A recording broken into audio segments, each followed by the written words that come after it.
Sad, sljedeća priča vodi nas iz arhive tajnih službi u svet muzike.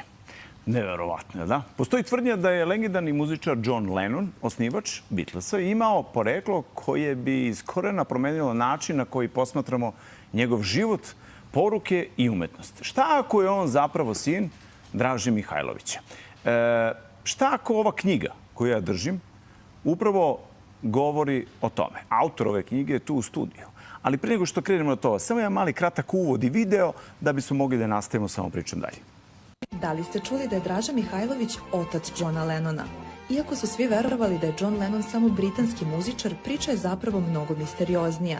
Naime, Draža Mihajlović je bio na zadatku u Pragu tokom Drugog svjetskog rata, gde je upoznao majku čuvenog Johna Lennona. Kažu da je između njih tada izbila tajna afera i sada po nekim teorijama John Lennon nije samo britanski muzičar, već zapravo naslednik srpskog generala. U izveštajima istraživačke kuće House of Wien vidimo da veoma mali broj Srba veruje u ovu tvrdnju, a drugi je smatraju teorijom zavere. Šta vi mislite? Da li je